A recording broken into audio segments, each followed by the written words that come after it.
We're going to talk more Broncos and Lions, of course, throughout the show. Right now, we want to talk a little bit about what's going on in Pittsburgh with the Steelers and the quarterback situation. Let's go to Gene Collier. He is a sports columnist at the Pittsburgh Post-Gazette. Gene, welcome to the show. He is not just a sports columnist. He is the best sports columnist in Pittsburgh, because I know one of the other sports columnists, and Gene just blows him away. Oh, kicks his butt every day. Yeah. Let's just let Woody talk for a while. I'm enjoying this.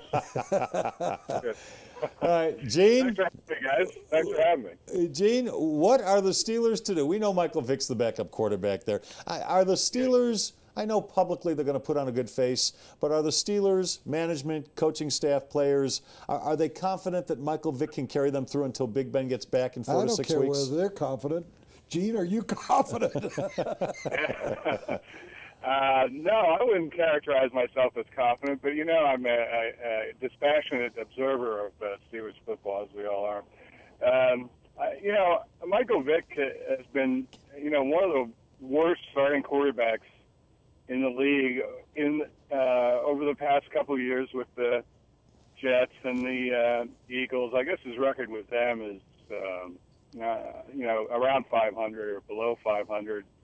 And he turns the ball over a lot, and, you know, there's a reason he couldn't beat out Geno Smith with the Jets. But all that said, you know, Michael Vick against Ben Roethlisberger last year at the Meadowlands, I'm sorry, MetLife Stadium, Michael Vick beat him. So, yeah, he can beat you, but you got to be terrible. Well, Gene, you got a situation. He did have, of all the quarterbacks that started 4 or 5 games or more last year, he had the worst quarterback rating in the league. And if you look at his rushing totals, and that's what made him, he was a two-dimensional quarterback who could run and pass.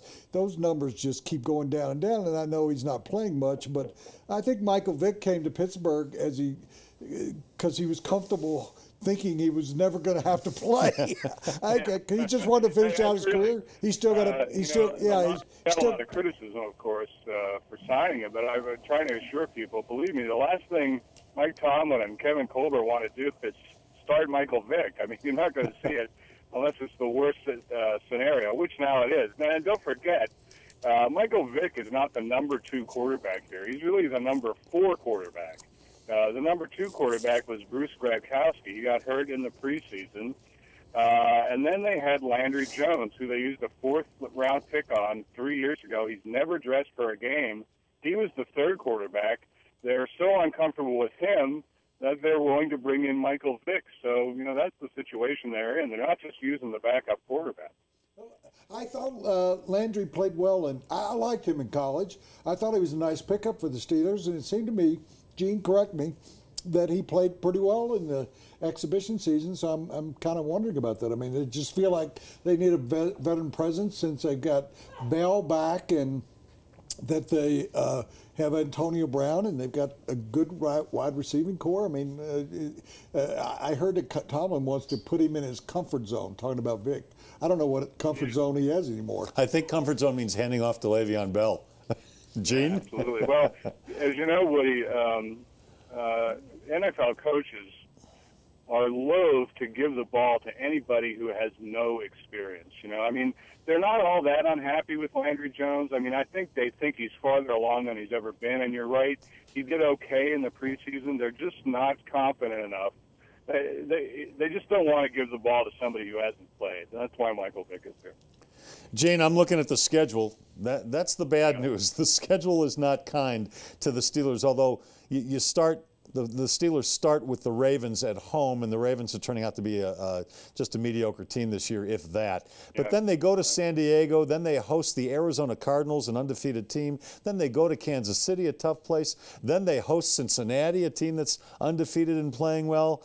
The good news is they do have Le'Veon Bell back in the lineup. Let me throw something at you that the two of you probably didn't realize. There is something to see here. Chiefs, Chargers, Cincy, Cleveland's coming up. They've got 5 teams that have C in their name. Yeah. How's that for stupid minutia? Well, they've got, you know, let's say for the sake of this discussion that Ben is out 6 weeks, I think at this point they can win 2 of those games. They could probably win at San Diego, and they could probably beat Oakland here because that is just too hard to avoid sometimes, even though the Browns, of course, can do it. But the Ravens, even though you described them correctly as they're looking pretty mediocre, but they also came within a couple minutes of beating Cincinnati, who everybody has in the Super Bowl now. So I think the Ravens can come in here and win, and I don't think the Steelers can win at Kansas City or beat Cincinnati. So yeah, this is going to be difficult, and you'll just have to see where they are when they come out on the other side. I don't expect they'll be above 500. Well, let's say the reason why. Well, the last time that Roethlisberger was hurt and missed 3 games, you had Batch and I think Leftwich was there, and they kind of muddled through. Got I think won 1 out of the 3 games. But the difference between that period of time and now is that was a veteran, very strong defensive unit. Yeah. Is this defense now strong enough to carry this team through this difficult period?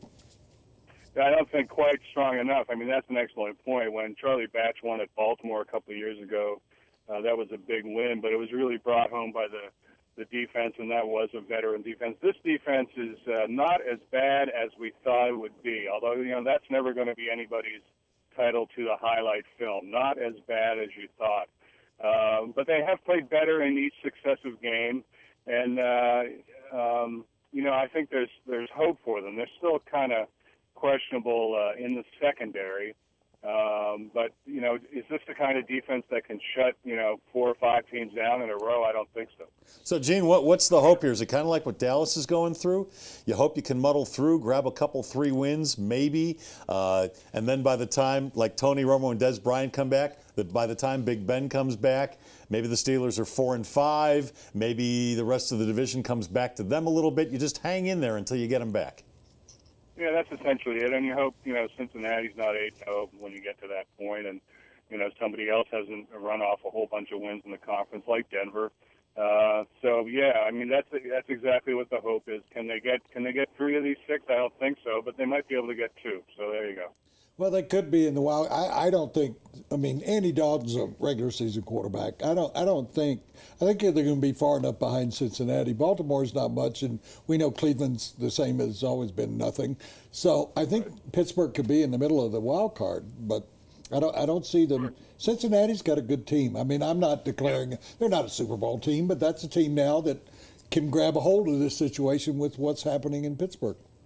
I agree. I think with the addition, with the coming to maturity of Tyler Eifert in Cincinnati, that he really gives them another dimension, and they've always been a pretty decent defensive team. I have a lot of respect for them, but I'm not ready to put them in the Super Bowl, obviously.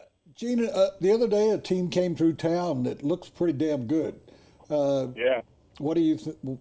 I mean, if they get in that one game, you wonder what's going to happen there. But the Cardinals have been fading a bit toward the end of the year. Pirates making a run at them. The Cubs are the team du jour. Everybody outside of Pittsburgh and St. Louis pulling for the Cubs because of their history. Yep. What does it look like from your vantage point? Well, I think the Pirates are very good. This is the best Pirates team since the early 90s. And they're a team that's deep enough and talented enough to beat anybody. Now, the big question, obviously, is can they beat Jake Arrieta in one game? And, it's becoming harder and harder. Not only is he probably the best pitcher in baseball right now, he's like the best pitcher in the world at PNC Park, where that game will probably be a week from Wednesday night. So, yeah, I mean, it's a big challenge. But I think if they got past that game, they would have as good a chance to win as anyone. They've split with the Cardinals. They've dominated both the Eastern and Western divisions. There's really there's nothing to limit them if they can get past Arrieta. That's going to be a great pitch game. Oh, I would think so, but it shapes up. I mean, you're talking about Arrieta, but Pittsburgh can throw somebody out there that's pretty damn good. You guys are wait, Gene. You guys are discounting. You're both discounting the possibility, I should say, of Pittsburgh leapfrogging the Cardinals, and then the Cardinals and Cubs are in that play-in game.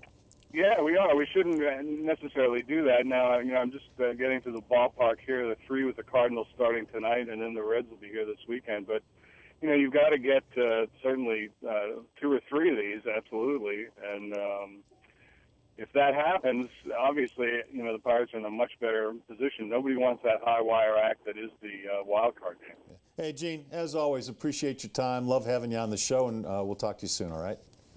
Honored to be with you guys. Thank you very much. All right, Gene Collier of the Pittsburgh Post-Gazette, great sports columnist. And all of our guests are brought to you by Papa John's, the official sponsor of the Colorado Rockies season, which is ending soon. But the Rockies swept the Dodgers over the weekend. They got a win yesterday. So you can get 50% off your online order at papajohns.com today. 50% off today. papajohns.com, and use the promo code ROXWIN, ROXWIN. When you go to buy a car, what do you really want? You probably want a lot of cars to choose from.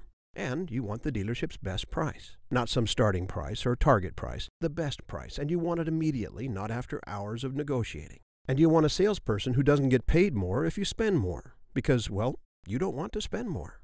Well, you're in luck. John Elway wants all of those things too. Better yet, John Elway wants you to have all of those things too. Come see us or click on johnelwaychevrolet.com.